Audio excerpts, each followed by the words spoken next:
Hi daar, baie welkom by ons aanlyn diens. My naam is Andre Donaldson en ek is die gemeenteleier hier by Nuwe Lewe Gesinskerk. Dis vir my 'n groot voorreg om jou te kan groet in die groot en heilige naam van Jesus Christus, die naam bo elke naam. Baie dankie dat jy vandag die keuse gemaak het om hier ingeskakel te wees. Ek weet daar is soveel opsies op die internet, maar jy het vandag die keuse gemaak om hier te wees en daarvoor wil ek vir jou sê baie dankie. My gebed is eenvoudig, mag die Here jou ontmoet op daai spesifieke plek waar net hy kan ontmoet en mag jy soveel seën uit vanmôre se boodskap ontvang. Mag jy die boodskap geniet en mag jy dit deel met jou vriende waar ook al jy gaan. Geniet dit. Stuur vir jouself 'n skietgebed op en sê Here, ontmoet met my in die area van my nood. Ek onthou een van ons predikante, een van my jong kollegas, toe ek 'n jong man was, het altyd gesê, voordat hy begin preek het, bid hierdie gebed, Here, wys vir my hoe U my sien, want God sien ons in totaliteit. Hy sien ons oorwinnings, hy sien ons neerlaag, en hy wil ons juis help in die area waarin ons sukkel, nie waar nie. En dis presies wat hy wil doen. Doen die Andre preek vanmôre op 'n ander plek, so stuur vir hom ook 'n skietgebed op, dat die Here hom seën en sal salf. Matteus 12 vers 43, as 'n onrein gees uit 'n mens verwilder word, soek hy 'n ander plek waar hy kan bly. As hy nie so 'n plek kry nie, sê hy vir homself, ek is moeg gesoek. Ek gaan kyk wat van die plek geword het waar ek eers gebly het. Daar gekom vind hy die plek dol leeg, mooi, skoon en reg. En daarna gaan haal hy sommer nog 'n klomp ander bose geeste wat ook plek soek. Die hele bende van hulle bly dan sommer in die een huis.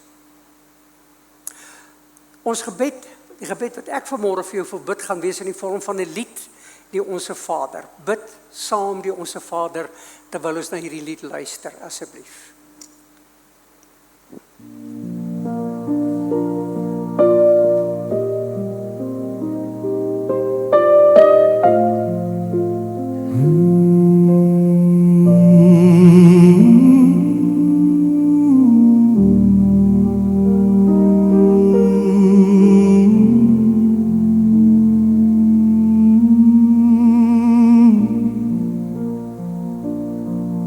Our Father, who in heaven art,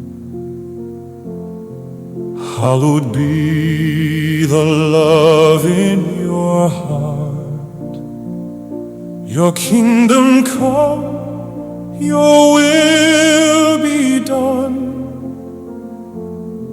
from dawn until the setting sun. On earth as in the heavens high, hear thou our prayer and humble cry, for in thy presence we find rest.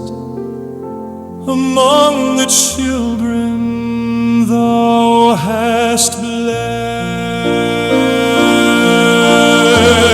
Give us this day our daily bread, with heavenly grace our souls be fed. Forgive our sins as we forgive, and in your glory let us live.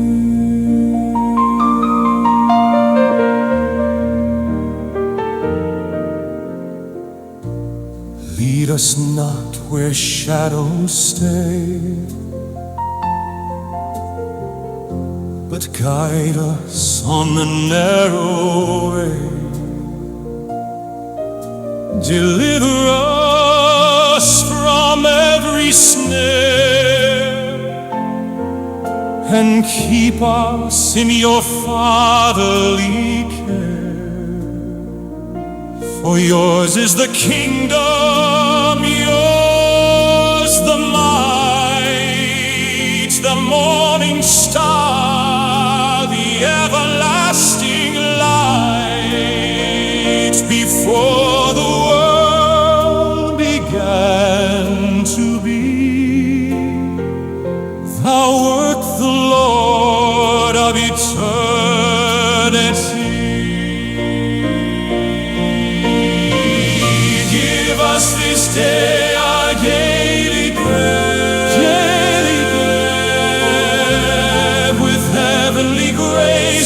souls be fed. Forgive our sins as we forgive, and in your glory let us be.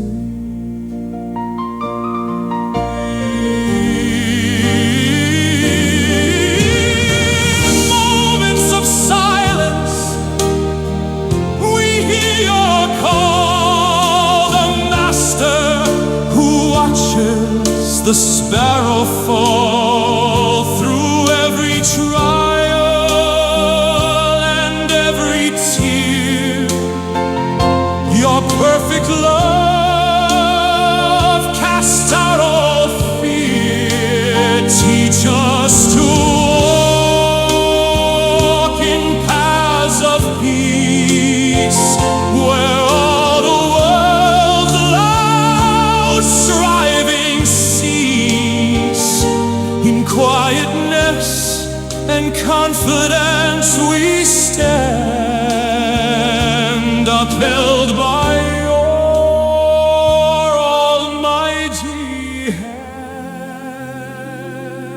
And when the silver cord shall break, and we within your kingdom wake, we'll see the splendor of your face and sing of your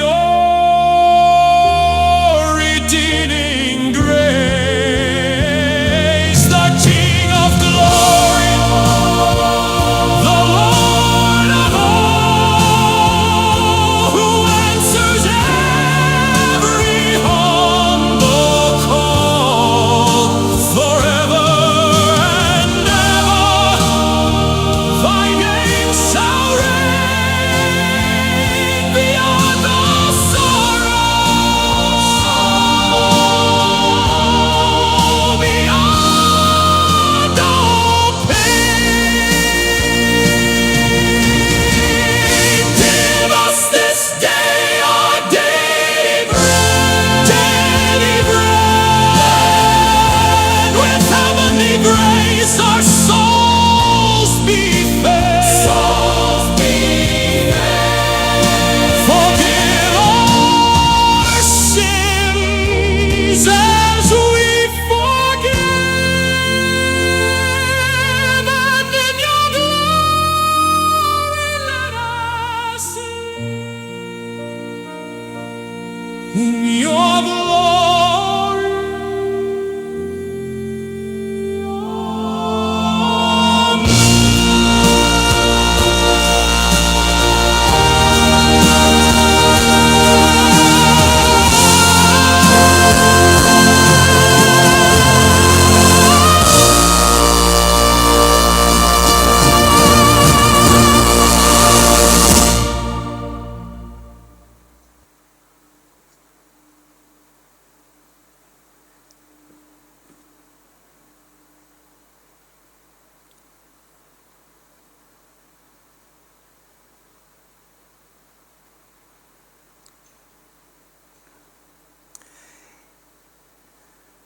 Die pa vra vir sy seentjie wat kerk toe was sonder hom en sonder sy vrou, wat het die dominee oor gepreek? En die seentjie dink so 'n bietjie, hy sê hy het oor sonde gepreek. En die pa sê, wat het hy gesê oor sonde? Sê nee, hy is daar teen. Ek is ook teen sonde, soos jy en soos die Bybel en God. George Barna is die stigter van die Barna Research Group in Amerika, 'n Christen navorsingsgroep wat allerhande studies doen oor kerke en relevante onderwerpe. 2 jaar gelede het hulle in Amerika ontdek dat ongeveer 83% van die mense in Amerika glo steeds daar is iets soos sonde. En die definisie van sonde wat hulle gegee het, wat die meeste voorgekom het, is ongehoorsaamheid aan God. Ongehoorsaamheid aan God. Wat 'n goeie definisie, nie waar nie? En Barna het tot sy skok ontdek dat die helfte van daai selfe mense het geglo hulle is nie sondaars nie.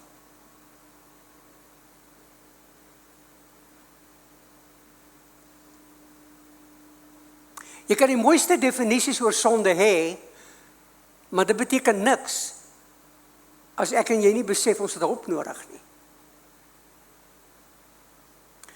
Die Heidelbergse Katekismus wat deur die NG Kerk, Hervormde Kerk, Gereformeerde Kerk gereeld gelees word, stel dit verskriklik mooi wanneer hy sê, daar's my 3 dinge nodig om salig te lewe en salig te sterwe. Salig te lewe en salig te sterwe. Die eerste is, besef hoe groot is jou sonde en ellende. Ek en jy gaan nêrens, vriende, as ons nie besef, ons het 'n sondeprobleem, ons is daarmee gebore en ons het hulp nodig nie. En die duiwel het dit reg gekry dat mense hulle self verontskuldig as dit kom by ongehoorsaamheid aan God se woord, God se opdragte. Adam en Eva, die eerste mense wat geskaap is, het net een sonde gedoen. Hulle was ongehoorsaam aan God, wat gesê het, julle mag nie van daai boom eet nie. Julle kan van al die ander bome eet, maar van daai een mag julle nie eet nie. En toe oortree hulle. En hulle het gedink hulle kan daarmee wegkom. Wat was die gevolg? Jy ken die verhaal, die Bybel sê dit duidelik. God het hulle uit die tuin in Eden uitgedryf vir altyd. Die aarde vervloek. Met ontsettende gevolge. Soveel Christene, wat ek en jy van ken, doen vandag dinge wat voorheen vir hulle verkeerd was. Is nou oké. Hoe het dit oké geword? Wat het dit oké gemaak? Wie het dit oké gemaak? Sonde, sê 1 Johannes, is die oortreding van 'n bekende wet van God. En dis hoekom hierdie boek so belangrik is, want hierdie boek gee ons die riglyn van waar is die nou pad, waar ons op moet bly en waar is die breë pad wat ons vanaf moet wegbly. Die Bybel verklaar onomwonde, God haat sonde en God moet sonde straf. En oor die jare het God se standaard nie gesak nie. Nie gesak nie. Ou Testament, Nuwe Testament, God se standaard is konsekwent. Hebreërs 12 vers 14. Paulus, ons glo Paulus het Hebreërs geskrywe. Beywer julle vir 'n heilige lewe, hoor mooi. Beywer julle vir 'n heilige lewe waar sonder niemand die Here sal sien nie. Jy wil graag die Here sien eendag. Jy wil graag by hom wees. Heilige lewe. Matteus 5 vers 8. Jesus sê, salig is die wat rein van hart is, want hulle sal God sien. Jy moet 'n rein hart hê, as jy wil kwalifiseer om hemel toe te gaan. Psalm 24 vers 3. Wie mag klim op die berg van die Here? Wie mag staan in sy heilige plek? Hy wat rein van hande en suiwer van hart is. Die voorwaarde vir die hemel is 'n rein lewe. En rein beteken heilig. Levitikus 19 sê God hierdie woorde, wees heilig, want ek is heilig. En hierdie selfde boodskap word herhaal in 1 Petrus 1 vers 15 in die Nuwe Testament, waar Petrus skryf, maar soos hy wat julle geroep het heilig is, moet julle ook in julle hele lewenswandel heilig word, omdat daar geskrywe is, wees heilig, want ek is heilig. 1 Johannes 1 vers 5, God is lig en geen duisternis is in hom nie. Nou vriende, ek weet en jy weet dat, en ek het laas Sondag dit gekwoteer toe in my inleiding tot hierdie boodskap, dat Openbaring 21 vers 27 sê, dat in die hemel sal geen sonde ingaan nie. Geen sonde nie. Hoekom nie? Wel, as ons nou vanmôre hier 100 mense is byvoorbeeld, en die helfte van ons het een sonde in ons lewe, en ons gaan met daai sondes in die hemel, en dan is daar 50 sondes in die lewe, in die hemel. Maal het nou met 100 miljoen, of 50 miljoen, mense wat sonde in hulle lewe het, daar gaan geen sonde in nie. En as jy vanmôre hier sit, en jy's vasgevang in sonde, wat dit ook al mag wees, wat 'n formaat dit ook al aanneem. Dis nie God se wil vir jou nie, dis nie God se plan vir jou nie, dis nie God se doel vir jou nie, dis nie God se roeping nie. Hy wil hê ons moet op 'n vlak lewe wat ons eer aan hom bring, en hy het dit moontlik gemaak deur Jesus Christus wat aan die kruis vir ons gesterf het. Verlede week het ons saam na verskeie skrifgedeeltes gekyk waar daarop wys dat ons almal met 'n sondige natuur gebore is. Sondige natuur. Iets in ons wat neig na die verkeerde, wat dit doen wat ek nie wil doen nie. Ek gaan nie myself herhaal enigstens nie. As jy wil meer weet oor wat ek oor gepraat het, moet jy maar na YouTube toe gaan, Nuwe Lewe Gesinskerk of Facebook, en gaan kyk jy na daai boodskap en maak 'n Bybelstudie. Maak jou eie Bybelstudie van die skrifgedeeltes om te sien wat God vir ons sê. Dawid skryf in Psalm 51 vers 7. Kyk, in ongeregtigheid is ek gebore en in sonde het my moeder my ontvang. Ek is in sonde gebore. Almal van ons. Job 14 vers 4. Ag, kon maar 'n reine voortkom uit 'n onreine. Nie een nie. Ons is onrein, ons produseer onrein kinders, geestelik gesproke. Jakobus 4 vers 8. Reinig die hande julle sondaars en suiwer die harte julle dubbelhartiges. Onthou ons het gepraat oor die twee stryd wat daar is tussen die vlees, die sondige vlees, die ou mens en die Heilige Gees na ons tot bekering gekom het. Galasiërs 5 praat baie duidelik daaroor. Romeine 7 praat ook baie duidelik daaroor. Reinig die hande julle sondaars, suiwer die harte julle dubbelhartiges. En daai hart beteken, vandag dien ek die Here met my hele hart. Hier sit ek in die kerk, ek sing die lofliedere, ek aanbid hom, ek beleef hom, ek voel hom. En môre, en oormôre, en donderdag, en later in die week. Waar is my hart dan? Nou ons sien hierdie sondige natuur in die mens duidelik gedemonstreer in die 12 disippels van Jesus se lewens. Dankie tog dat die Bybel so 'n eerlike boek is wat vir ons al hierdie goed onomwonde duidelik aanspreek. Nou ek sê dit nie veroordelend nie, want ek en jy kyk na hierdie prentjie wat ek nou vir jou gaan skets uit die Bybel uit, en dan herken ek en jy dalk onsself in daai prentjie. Voor Pinksterdag, voor die uitstorting van die Heilige Gees, het die 4 evangelies, Matteus, Markus, Lukas en Johannes, duidelik uitgebeeld hoe die disippels geworstel het met hulle vleeslikheid en hulle wêreldsgesindheid en 'n geestelike onvolwassenheid. Nommer 1. Daar was by die disippels die soeke na persoonlike aansien en mag. In Lukas 9 vers 46 het die disippels onder mekaar gestry oor wie van hulle die grootste sou wees. Onthou jy? Wie is die belangrikste? Wie is die grootste? Ek onthou jare gelede toe ek 'n jong predikant in Newcastle was, toe vra 'n predikant van 'n ander kerk vir my, en hoe lank het jy gestudeer? En toe vertel hy met groot smaak hoeveel langer het hy gestudeer. Ekskuus nou maar. Markus 10 vers 35 het Jakobus Johannes Jesus gevra vir die belangrikste magsposisies aan die linker en die regterkant van Jesus. Die ander 10 disippels was, die Bybel sê, verontwaardig toe hulle dit hoor. En eintlik het daai verontwaardiging man openbaar dat hulle maar self op 'n mededingende wêreldse vlak van ambisie gefunksioneer het. Hulle was jaloers. Hoekom het ek nie daaraan gedink om vir Jesus te vra of op sy linkerkant te sit of sy regterkant te sit nie? Kompetisie. Markus 4 vers 38. Het daai storm die boot bedreig. Jesus is aan die slaap en die disippels maak hom wakker en sê, so half verwytend, Meester, gee U nie om dat ons vergaan nie? Vol vrees en angs. En Jesus bestraf hulle oor hulle ongeloof. Lukas 9 vers 54. Jesus kom by die dorp Samaria en die mense van inwoners wou hom nie toelaat nie, en toe sê Jakobus en Johannes vir hom, moet ons nou bid en beveel dat daar vuur uit die hemel uitval en hierdie dorp verteer.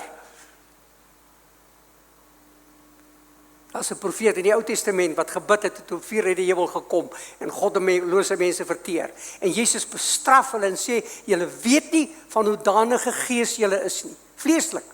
Markus 9 vers 38.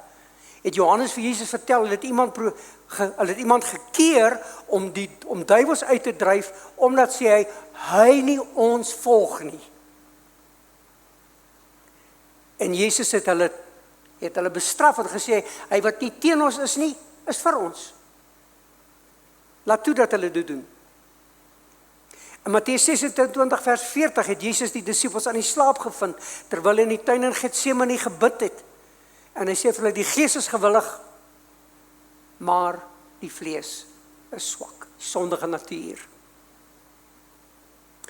Petrus in sy groot praterige selfvertroue en bravade het in Matteus 26 vers 33 en verder, het hy Jesus 3 keer verloon, nadat hy gesê het, ek sal u nooit verraai nie, ek sal my lewe vir u gee. En in Jesus 'n oomblik van nood, toe hardloop al die disippels weg en los hom alleen. Waar kom hierdie mislukkings vandaan? Die erfsmet, sondige natuur. Dit waarmee hulle mee gebore is. 'n Baie belangrike vraag wat ek laas Sondag gevra het was, kan God vir my en vir jou verlos van hierdie sondige natuur? Kan hy? Maak so? Ja, na verlede Sondag se boodskap weet jy kan. Gaan luister, gaan kyk na die skrif wat ek met jou gedeel het. Loof God vir soveel baie waarhede in sy woord wat dit bevestig. Die tweede belangrike vraag wat ek vandag moet vra is, wil God ons van hierdie sondige natuur bevry en wil hy ons verlos? Antwoord lê in die Bybel, altyd, Efesiërs 1 vers 4. So het hy, nog voordat hy die wêreld geskep is, ons in Christus uitverkies om heilig en onberispelik voor hom te wees. Hier's God se droom. Hier's God se plan. Voordat hy die wêreld gemaak het, het hy ons uitgekies. Hy het gesê, ek wil hê my kinders, Nuwe Lewe Gesinskerk, kerk van die Nasarener El Shema gemeente, of die NG Kerk Moedergemeente, of die Lutherse kerk hier onder in Boswelstraat, of waar die kinders van die Here ook al by mekaar kom. Ek wil hê hulle moet heilig en onberispelik wandel in hierdie wêreld. My ambassadeurs. 'n Advertensie vir wat ek kan doen as hulle my sal toelaat. Wil God ons vandag bevry van die sondige natuur? 1 Tessalonisense 4 vers 3. Want dit is die wil van God. Wat is die wil van God? Julle heiligmaking. Want God het ons nie tot onreinheid geroep nie, maar tot heiligmaking. Daarom hy wat dit verwerp. Liewe vriende, jy moet versigtig wees. Jy moet nou baie versigtig wees.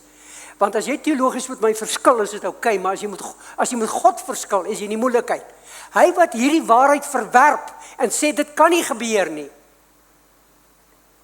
Hy wat dit verwerp nie 'n mens nie, maar God wat sy Heilige Gees aan ons gegee het. Die Heilige Gees is direk betrokke om ons skoon te maak en ons te bemagtig, sodat ons oorwinning kan lewe. Sonder hom kan ons dit nie doen nie. Nooit in ons eie krag nie. Nooit.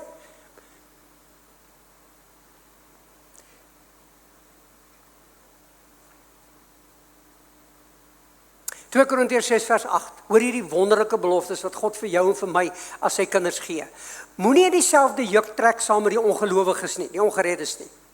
Watter deelgenootskap het die geregtigheid met die ongeregtigheid? Watter gemeenskap het die lig met die duisternis? Ek is so bekommerd in my hart wanneer ek hoor van mense wat trou met 'n wedergebore kind van God wat trou met 'n ongeredde. Wat 'n deelgenootskap het lig met duisternis? Wanneer ons in 'n besigheid gaan en jy's 'n wedergebore kind van God en jy gaan saam met 'n goddelose ongeredde ook as 'n vennoot in daai besigheid, jy soek vir moeilikheid. Wat 'n gemeenskap het die lig met die duisternis? Julle is die tempel van die lewende God. Soos God gespreek het, ek sal in hulle woon en onder hulle wandel. Ek sal vir hulle God wees, hulle sal vir my 'n volk wees. Daarom Gaan onder hulle uit, sonder julle afspreek die Here. Raak nie aan wat onrein is nie, en ek sal julle aanneem. Ek sal vir julle Vader wees, en julle sal vir my seuns en dogters wees, spreek die Almagtige.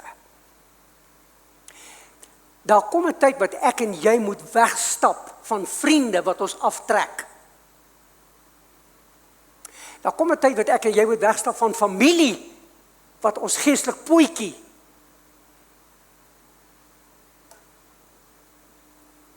En Jesus het dan nie gesê, daar's nie een van julle wat vader, moeder, broer, suster, wie ook al verlaat, terwille van my en die koninkryk, vir wie ek nie 100 maal soveel ander broers en familie en paas en dogters en moeders sal gee nie. Kies jou vriende, baie versigtig. Kies jou vriende, baie versigtig. En nou het ons 2 Korintiërs 6 gelees, die laaste gedeeltes. Nou kom ons by hoofstuk 7, vers 1, dit vloei in mekaar. Hoor wat sê Paulus, 2 Korintiërs 7 vers 1. Terwyl ons dan hierdie beloftes het dat hy sê ek wil in julle kom woon en julle sal vir my 'n volk wees en ek sal julle God wees. Terwyl ons hierdie beloftes het, geliefdes, laat ons van alle besoedeling van die vlees en die gees reinig en laat ons die heiligmaking in die vrees van God volbring. Die Engelse Bybel sê dit baie mooier vir my. Die King James, hoor wat sê hy? Having therefore these promises, dearly beloved, let us cleanse ourselves from all filthiness of the flesh and spirit, perfecting holiness in the fear of God. Perfecting holiness in the fear of God. Met God se hulp word ons wat Openbaring sê, die een wat vuil is word vuiler, nie met God se hulp daar nie. Hy praat, hy sê, laat hy wat vuil is vuiler word, maar laat hy wat heilig is, heiliger word. Dit is 'n groeiproses. 'n groeiproses. Perfecting holiness in the fear of God. Ek het 'n direkte vertaling gemaak hiervan, terwyl ons dan hierdie beloftes het, geliefdes, laat ons onsself reinig van elke vorm van onreinheid van die liggaam en die gees en laat ons die heiligheid volkome uitleef in die vrees van God. Wil God ons van hierdie sondige natuur bevry? En God se antwoord is ja, hy wil. As jy dit glo, as jy gereed om te ontvang wat God vir jou wil gee. Hy wil jou hart reinig, hy wil jou vul met sy gees, hy wil sy krag in jou plaas en hy wil sy lewe deur jou leef en deur my leef. Want dan moet jy dit glo. Laaste vraag. Hoe gebeur dit? Hoe word ek verlos van inwonende sonde? Nou, dit is 'n komplekse onderwerp wat ek gaan probeer om op 'n eenvoudige manier te probeer beantwoord, nie omdat jy dom is nie, maar omdat ek eenvoudig is, want dis hoe ek dit verstaan. Die antwoord lê by die opdrag wat Jesus aan die disippels gegee het net voor hy hemel toe is. Handelinge 1 vers 4. En toe het Jesus hulle beveel, die disippels, om nie van Jerusalem weg te gaan nie, maar om te wag op die belofte van die Vader wat julle, het hy gesê, van my gehoor het, 'n belofte wat God gegee het. Julle sal met die Heilige Gees gedoop word, nie lank na hierdie dae nie. En julle sal krag ontvang wanneer die Heilige Gees oor julle kom, en julle sal my getuies wees in Jerusalem, Judea, Samaria, tot in die uiterste van die aarde. Jesus het beloof vir hierdie disippels, wat nou 3,5 jaar saam met hom gewees het, terwyl hy gepreek het, en wonders gedoen het, duiwels uitgedryf het, siekes gesond gemaak het, en so meer, het hy gesê, daar kom iets kort in jou lewe, julle moet gaan wag, in Jerusalem. En hoe lang het hulle gewag, voordat die Heilige Gees uitgestort is? Sê vir my, hoeveel dae? 10 dae. Jy sê, hier is sommer iets wat ek gou hier kom kniel, sê, Here, vul my met die Gees nie. Nee, dit is 'n proses van worsteling. Ek is gered, wedergebore, maar nog nie vervul met sy Gees nie, soos hierdie disippels nie. Ek moet wag op hom. Ek moet hom soek. Ek moet my hart ondersoek.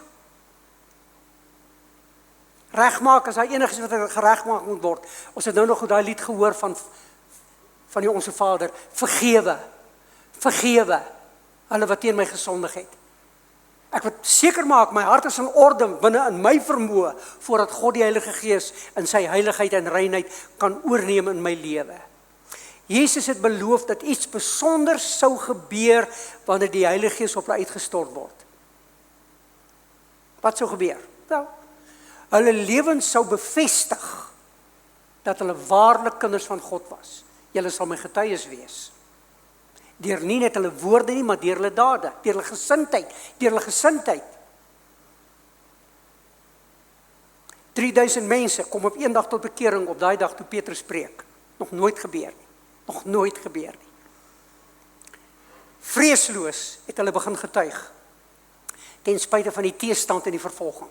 Vreesloos, as gevolg van die vervulling met die Heilige Gees.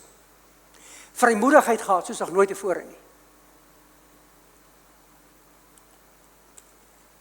Petrus wat so bang was, toe Jesus gevange geneem is, en hy staan daar in die binnenhof, daar by Pilatus se paleis, en hy maak homself warm by die vuur, en een ou meisietjie sê vir hom, maar jy's mos een van daai disippels, en hy sê, nee, ek sweer ek is nie, en die haan kraai, en rukkie later sê van die ander, maar jy is van daai Galileër, so mense, hy sê ek is nie,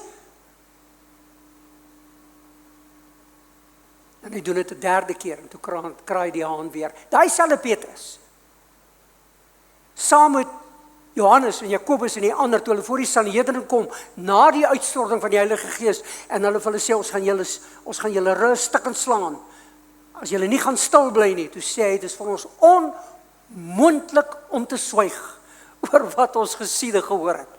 Die vrymoedigheid, hulle het geestelik standvastig geword, al die lelike goed wat ek net al gelees het, met hulle stinkgesindhede, en hulle die mekaar prioriteit, het jy nooit weer van gelees daar nie, wat ek van weet nie. Hulle het buitengewone wysheid gekry, om die skrifgeleerdes aan te vat, en te weerlê uit die Bybel uit. Wonderwerke deur hulle plaasgevind. Daar was vrug op hulle arbeid. God se koninkryk het uitgebrei na ander lande, en wêreldevangelisasie het begin. Jy sal onthou, in Handelinge 15, gee Petrus verslag aan die synode amper, aan die algemene synode, al hierdie leiers van die kerk is by mekaar, en hulle wil weet, hoekom het jy by die heidene in hulle huistuis gegaan, want hy was by Cornelius in Handelinge hoofstuk 10, nou is dit Handelinge 15, nou vertel hy, en hy getuig wat daar gebeur het. Vers 9, Petrus het opgestaan en vir hulle gesê, broers, julle weet dat God lang gelede onder ons verkies het, dat die heidene deur my mond, die woord van die evangelie sal hoor en gelowig word. God wat die harte ken, het vir hulle getuienis gegee, vir die heidene, daai Romeinse soldaat Cornelius en sy familie en vriende, deur aan hulle die Heilige Gees te skenk, net soos aan ons. Die Heilige Gees het hulle ook gevul, in daai dag. Hy het geen onderskeid tussen ons Jode en hulle heidene gemaak nie, aangesien, hoor nou mooi, hy hulle harte gereinig het, die geloof. Dis wat gebeur wanneer ek en jy vervul word met die Heilige Gees. God reinig ons. Vergifnis is iets anders.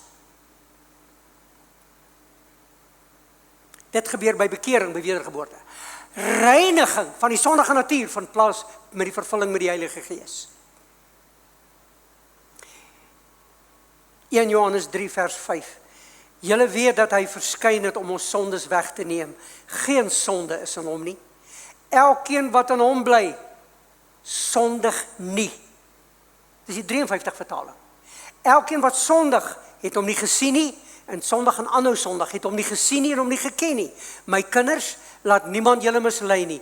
Wie die geregtigheid doen, is regverdig soos hy regverdig is. Hy wat die sonde doen is uit die duiwel, want die duiwel sondig van die begin af.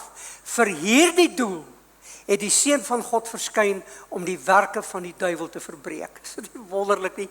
Jy sit vanmôre hier en daar's 'n binding in jou lewe, wat dit ook al mag wees, watter vorm ook al. Jesus het gekom om daai band te breek. Hy maak ons vry. Hy is die groot verlosser. Vers 9, die nuwe lewende vertaling van 1 Johannes 3. Elkeen wat deur God verwek is, hou nie aan sonde doen nie, omdat God se saad in hulle bly. God se Heilige Gees is in ons, hy het sy karakter in ons gesit. Hulle kan nie aanhou sonde doen nie, omdat hulle deur God verwek is. Vriende, ek het 'n vrye wil. Ek kan sonde doen as ek wil, maar ek kan nie. As ek hom liefhet met my hele hart, kan ek nie sy hart breek nie. Ek kon aan my vrou ontrou gewees het in ons byna 51 jaar wat ons getroud was. Ek was nie. Want ek het die keuse gemaak op grond van my liefde vir haar en my respek vir haar. Kon nie teen haar sonde doen nie. En in ons verhouding met God stel hy ons in staat om op te leef na hierdie begeerte om hom te behaag. 1 Johannes 5 vers 3, Nuwe Lewende Vertaling. Die liefde vir God bestaan daaruit dat ons sy opdragte gehoorsaam. En sy opdragte is nie moeilik nie, want elkeen wat God as Vader het, oorwin die wêreld. Die oorwinning wat die wêreld verower het, is ons geloof. Ons leef egter met die wete dat elkeen wat deur God verwek is, nie aanhou sonde doen nie. God bewaar die een wat uit hom gebore is, en die bose kry nie vatplek aan hom nie. Ek kan nie, maar ek kan met sy hulp en met hom wat in my woon. Laas gekwoteer. Ons is tot alles in staat die Here wat ons die krag gee. Onthou jy die wonderlike woorde van 'n goddelose koning, Nebukadneser, in Daniël 3 vers 29, toe hy van God praat, hy sê daar is geen God wat so kan verlos nie. Daar is geen God wat so kan verlos nie. Waarmee jy sukkel, is omdat jy sukkel. Jy moet pad gee dat God in jou lewe instap en sê, Here, ek kan hierdie ding los nie. Help my. En dan stap God in en hy doen die wonderwerk. Stefan Joubert spel vir ons uit in 2 Korintiërs 7 die boodskap, hierdie vers wat ek net nou gelees het, maar ek en jy het ook 'n verantwoordelikheid. Daar's 'n ding wat net God kan doen, die verlossing, maar 'n ding wat ek en jy moet doen. My broers en susters, al hierdie beloftes is vir ons bedoel. Daarom moet ons nou dadelik elke verkeerde ding laat staan waarmee ons besig is. Ek het 'n verantwoordelikheid. Stop met hierdie onrein goed.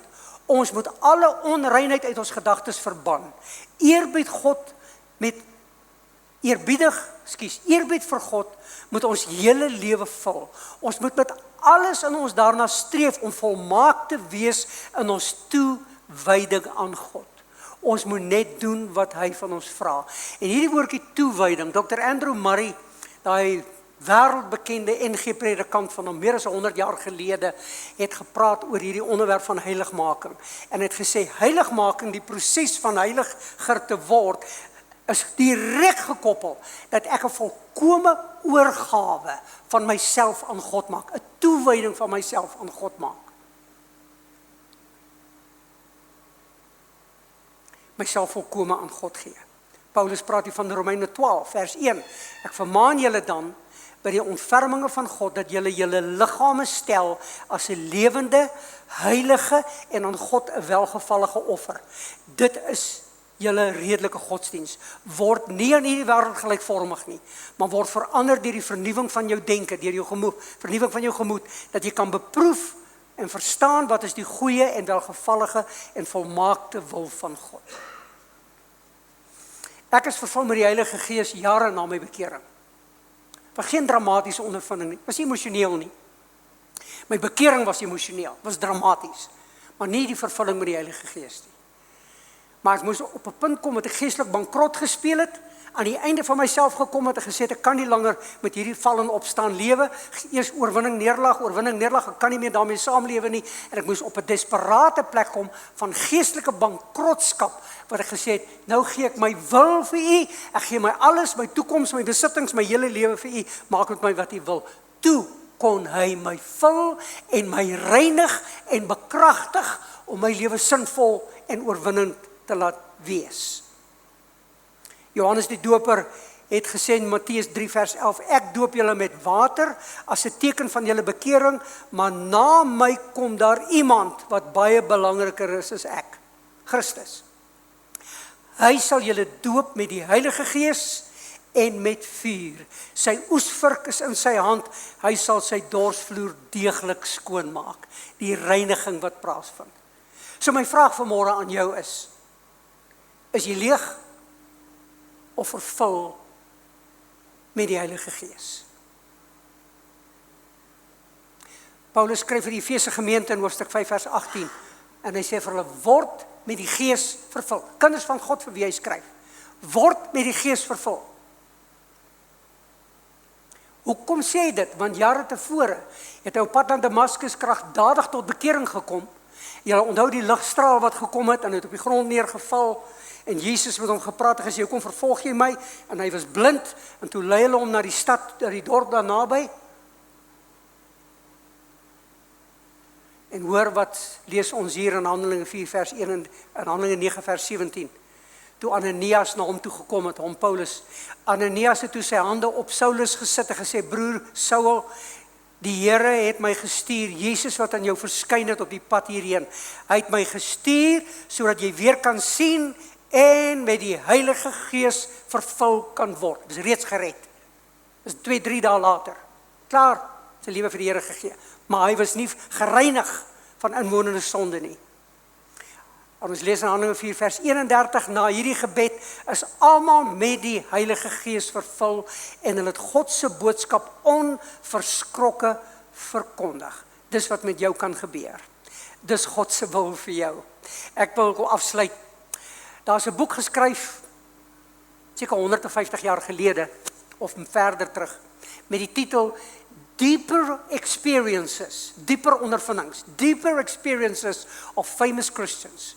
En hierdie skrywer het 30 van die mees bekende Christene in die wêreld, maak nie saak of hulle Calviniste was, Wesleyane, of uit watter teologiese groep hulle uitgekom het nie, almal van hulle het getuig van 'n na hulle bekering, 'n dieper ondervinding met God, 'n tweede krisis ondervinding. Jy kan hom gaan kyk, hy's gratis beskikbaar op die internet. Wat was daai dieper ondervinding? Die doping met die Heilige Gees. Die vervulling met die Heilige Gees. Paulus skryf in 1 Tessalonisense 3 vers 10, terwyl aan hierdie gemeente, terwyl ons nag en dag baie ernstig bid om julle aangesig te sien en te voltooi wat aan julle geloof ontbreek. Iets kom kort in daai gemeente. En ons bid ernstig dat ons by julle kan uitkom, dat ons julle kan help om dit te voltooi wat ontbreek. Wat het ontbreek? Die vervulling met die Heilige Gees. My laaste vers, Deuteronomium 4 vers 29, dan sal julle die Here jou God soek en vind, as jy met jou hele hart en jou hele siel soek. Hy wat na my vra en soek met my hele hart, met sy hele hart en sy hele siel, hy sal my vind.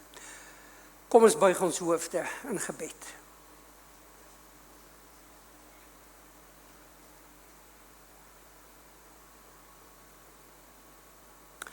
Vader, U ken ons harte. Almal wat hier vanmôre sit, as ek oortuig daarvan, is hier omdat hulle 'n diep, innige verhouding met U wil hê. Dankie dat hulle hier is.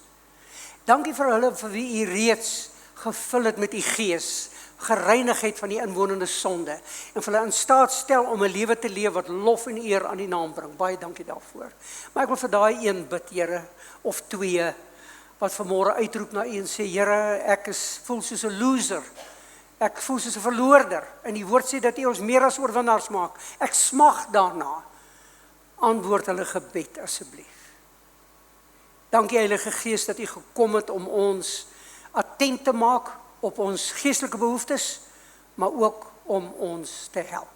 U is die trooster en die een wat ons bekragtig en bemagtig om so te lewe dat U glimlag op ons lewens rus. Ons erken ons is so lank tevrede met krummels, om met krummels te leef, geestelike krummels. En vir hulle wat vanmôre smag na die brood van die lewe, versadig hulle siel vanmôre met die goeie asseblief. Dankie dat ons net opnuut in hierdie afgelope 2 Sondae U heerlikheid kon raak sien, U wonderlike plan om met hierdie reuse probleem van sonde te deel. En deur Jesus Christus, wat die sonde van die wêreld wegneem, en deur die Heilige Gees wat ons kom reinig en toerus, help ons om 'n lewe te leef wat eer aan U naam sal bring. Dat die vaaldriehoek sal weet, hierdie man, hierdie vrou, hierdie jong persoon is anders. Ons soek vanmôre eers die koninkryk van God, want U het gesê dan sal al die ander goed bygevoeg word. Heilige Gees, moenie U kinders met rus laat totdat hulle op die punt kom wat hulle bereid is om daardie finale oorgawe te maak nie, dis my gebed. Vriende, terwyl jy met die Here praat in jou hart, terwyl jou hoof gebuig is en jou oë gesluit is daar vanmôre iemand wat sê, Rudy of oom Rudy, bid vir my, ek het regtig nodig dat God my vul met sy gees. Dink aan my, glip net jou hand op en laat sak as 'n teken aan my, dankie, baie dankie, verskeie hande wat opgegaan het, baie dankie. Here, antwoord hulle gebede, geef hulle veel meer as wat hulle selfs verwag, ek bid U, en doen dit spoedig asseblief. Dankie dat U ons hoor, ons aanbid U, Vader, Seun en Heilige Gees. Amen. Nou ja, baie dankie dat jy ingeskakel gewees het. Dankie dat jy na die boodskap geluister het of gekyk het. Mag jy dit met iemand spesiaals deel en mag jy 'n fantastiese lekker dag en lekker week hê. Die Here seën jou en ons gesels weer volgende week, selfde tyd, selfde plek. Totsiens julle.